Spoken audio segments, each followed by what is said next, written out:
old arm. All right, here we go. So case number 1, I need sine to be on top, so I can't put that over there. I have to divide by cos. That's my only choice. So I have root 3 sine x over cos x equals 1. Because cos x divided by cos x is just 1. Like I'm dividing both sides by cos. And then I can divide by root 3. So I get tan x equals 1 on root 3.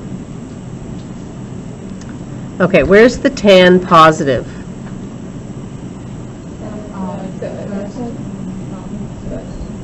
First and third. Love it. And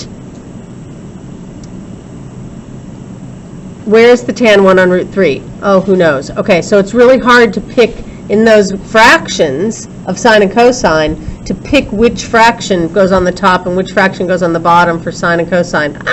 It's hard. So you have two choices. You can make another, on your chart where you have sine and cos, you can make a tan, okay, and memorize that.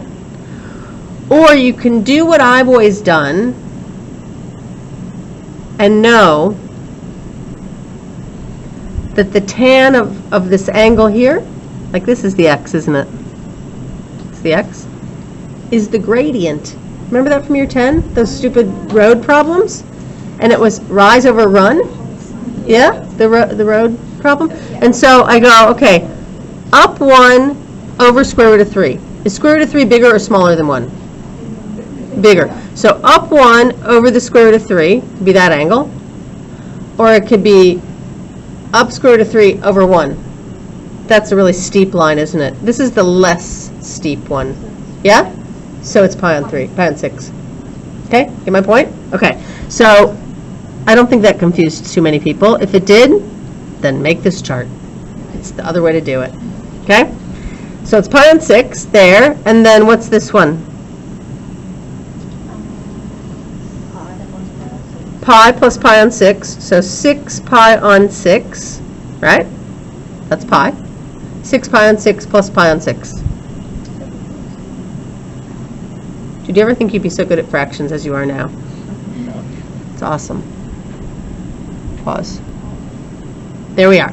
So we can see it's a quadratic. We can see we have cos squared, then cos. So we're going to let u equal cos x.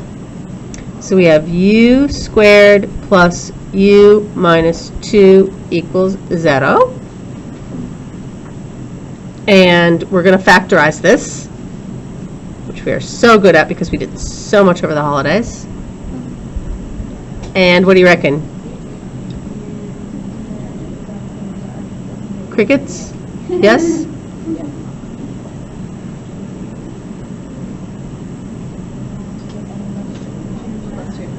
Plus 2 minus 1.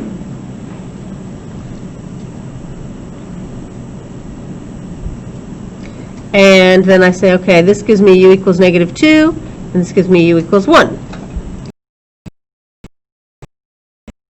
But so you go, put the u back in, and you go cos x equals negative 2, or cos x equals 1. Can that happen? What is cos between? What's its range? Negative 1 to 1, right? So that's not going on. That's not happening.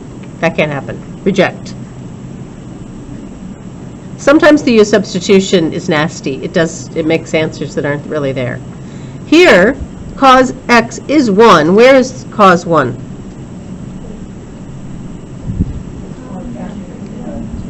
Boundary value, right there, yeah?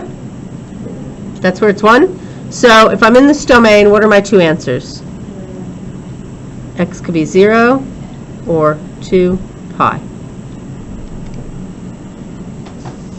Do you have to write this, cross out reject? It's worth a mark. Why? Is that the thing that last time test? Yeah, it's a good idea.